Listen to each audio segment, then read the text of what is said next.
Mahigit 1,400 na Pasigueño ang natulungan ni Congressman Roman Romulo at ng Department of Labor and Employment o DOLE sa ilalim ng programang Tulong Panghanapbuhay sa mga Disadvantaged Displaced Workers o TUPAD noong Lunes. Sa panayam sa staff ng opisina ng kongresista, sinabi ni Eden Dumpit na ang mga benepisyaryo ng programa ay ipapasok sa Clean and Green at tutulong sa paglilinis ng mga lansangan, mga barangay at mga paaralan sa Pasig sa itinakdang 10 araw. Ito po ay programa po ng ating butihing Congressman Roman Romulo, katulong po ng DOLE. 1,471 beneficiaries. Ito po yung profiling nila kung saan po ini-interview ng DOLE yung mga beneficiaries po. Itong DOLE tupad po natin, 10 araw po ito. Ma-assign po sila under po ng Clean and Green sa kanila pong barangay. Requirements lang naman po nito,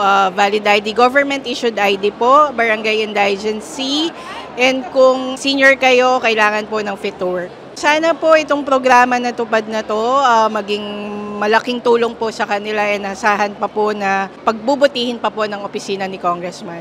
Once a year lang po ang ating tupad. Layo ng programa na mabigyan ng agarang trabaho ang mga benepisyaryo. Sa pamamagitan ng tupad ay natutulungan ang mga mahihirap na magkaroon ng pagkakakitaan. Ayon na din sa mga tupad beneficiaries, lalo na sa ilan sa kanila na mga senior citizens. Yung mga kapitbahay namin, marami po kaming nagtutupad doon. Kailangan po ano lang po, ID na lang po ang dala namin. Kasi nagpasa na po kami ng barangay certification. Maganda naman po yung pagpapatakbo nila. Marami po sila natutulungan. Meron po kaming homeowner association. Ang contact po namin is yung president at ang Congressman Roman Romulo po, ang nagpakuha ng mga workers ngayon. Sayang naman po kasi opportunity, madali naman po yung trabaho. Ang requirements ko po is valid ID, contact number, fit to work, tsaka indigency. Maganda naman po yung mga role na ginampanan nila ngayon, yung mga kanilang mga duties.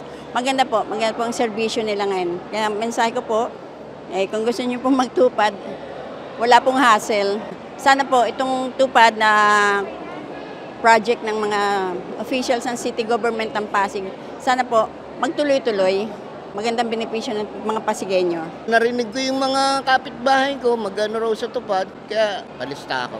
Siyempre, para dagdag income, wala din naman akong trabaho. Valid ID ko, national ID, fit work, sa doktor, ID 2x2. Nagpapasalamat ako sa mga organizer nitong tupad. Nakakatulong kayo sa katulad naming mahihirap. Ako si Luan Peñano para sa latest ng iNews Pasig.